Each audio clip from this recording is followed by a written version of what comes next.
അനീഷ് ഞാനൊന്ന് സുർമിയോട് സംസാരിക്കട്ടെ. കാര്യം പല പേരിലാണ് ഇവിടെ നമുക്ക് സിഗ്നേച്ചർ കിട്ടിയിരിക്കുന്നത്. അനീഷ് ഞാനൊന്ന് സംസാരിച്ചോട്ടെ സുർമിയോട്. സുർമി ഒരേ ആള് തന്നെയാണോ ഈ സ്കാൻ ചെയ്തത്? അതായത് സുർമിയെ പരിശോധിച്ച് ഈ ഡിസ്പ്ലേ ഒക്കെ കാട്ടി തന്നത് ഒരേ ആള് തന്നെയാണോ? അതെ അതെ, ശങ്കേഴ്സിൽ ഒരേ ആള് തന്നെയാണ്. അയാളുടെ പേരെന്താണ്? ഡിസ്പ്ലേ ഒന്നും കാണിച്ചു തന്നിട്ടൊന്നുമില്ല. അവര് നോക്കിയിട്ട് പേര് എനിക്കറിയത്തില്ല. അതാരാണ് എന്ന് കണ്ടെത്തി കഴിഞ്ഞാൽ തീരാവുന്ന പ്രശ്നമാണിത്. കാരണം കൃത്യമായി അത് ഡയഗ്നോസ് ചെയ്ത് അമ്മയ്ക്ക് കാണിച്ചു കൊടുക്കേണ്ടതാണ്. കുഞ്ഞിന്റെ ഒരു ഭ്രൂണാവസ്ഥയിലെ വളർച്ചയും അതടക്കമുള്ള ഈ സ്കാൻ റിപ്പോർട്ടിന്റെ പകർപ്പൊക്കെ നിങ്ങളുടെ കയ്യിലില്ലേ അനീഷ്?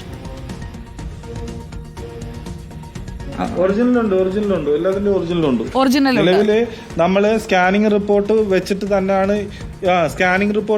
തന്നെയാണ് ഇതിനകത്ത് മുന്നോട്ട് ഇറങ്ങിയിരിക്കുന്നത്. കാര്യം ഈ റിപ്പോർട്ട് ഇല്ലാതെ ഞങ്ങൾക്ക് ഒന്നും ചെയ്യാൻ പറ്റത്തില്ല.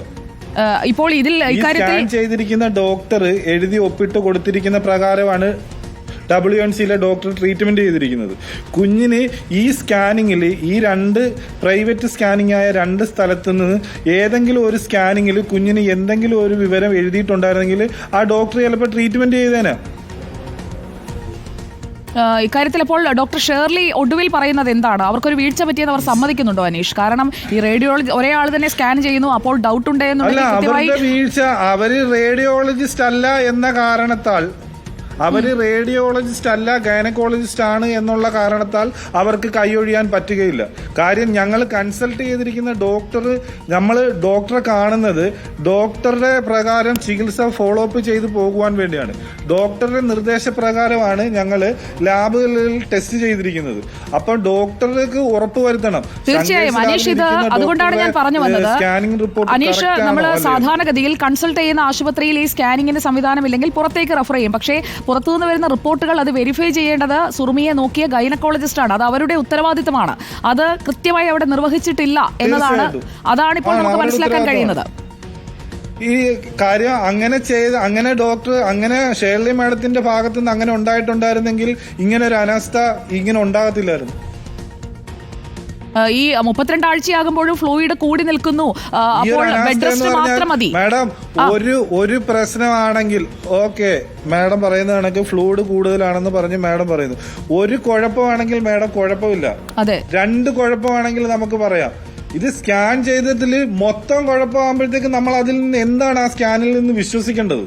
അല്ല, ഇതിൽ അപാകത സംഭവിച്ചിട്ടുണ്ട് അനീഷ്. അപാകത സംഭവിച്ചിട്ടുണ്ട്, അത് ഉറപ്പാണ്. മാത്രമല്ല, നേരത്തെ അനീഷ് തന്നെ പറഞ്ഞല്ലോ, കുഞ്ഞിന് ഏതെങ്കിലും തരത്തിൽ വൈകല്യമുണ്ടെങ്കിൽ, കൈകാലുകൾക്ക് അല്ലെങ്കിൽ മുഖത്തിന്, തലയ്ക്ക് ഏതെങ്കിലും ഭാഗത്തിന് വൈകല്യമുണ്ടെങ്കിൽ അത് കണ്ടെത്താനുള്ള സ്കാനിങ് സംവിധാനങ്ങൾ ഇന്ന് ലഭ്യമാണ്. ഇപ്പോൾ നമ്മൾ ഒരുപാട് വർഷം മുമ്പത്തെ കാര്യമല്ലല്ലോ, ഇപ്പോൾ നടന്ന കാര്യമല്ലേ സംസാരിക്കുന്നത്. അതെ,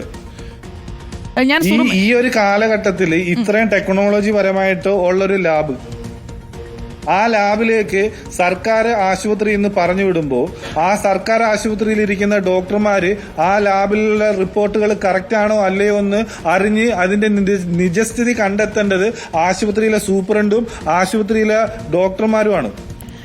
ഇപ്പോൾ ഈ കണ്ടിട്ട് അല്ലെങ്കിൽ ഇതുവരെ നിങ്ങൾ പറഞ്ഞത് കേട്ടിട്ട് എനിക്ക് തോന്നുന്നത് ഈ ഒരു സ്കാനിംഗ് റിപ്പോർട്ട് ആൾക്കാർ വരുന്ന സ്ഥലമാണ്. അതെ, ഈ സ്കാനിംഗ് റിപ്പോർട്ട് കൃത്യമായി പരിശോധിക്കപ്പെട്ടില്ലേ അനീഷ്? എനിക്ക് ആ ഒരു സംശയം ഇപ്പോൾ തോന്നുകയാണ്. കാരണം ഗൈനക്കോളജിസ്റ്റിന് മുന്നിലേക്ക് ഈ സ്കാൻ റിപ്പോർട്ട് വരുമ്പോൾ അതിലെ ഓരോ വരിയും വിശദമായി വായിച്ചാണ് ഡോക്ടർ മുന്നോട്ടുള്ള ചികിത്സ, കൂടുതൽ ഗുളികകൾ കഴിക്കണമെങ്കിൽ അത്, കൂടുതൽ വിശ്രമം വേണമെങ്കിൽ അത്, അതുപോലെ തന്നെ നിങ്ങൾ ഏതെങ്കിലും തരത്തിൽ എക്സർസൈസുകൾ ചെയ്യണമെങ്കിൽ അതെല്ലാം ഗൈനക്കോളജിസ്റ്റാണ് നിർദ്ദേശിക്കേണ്ടത്.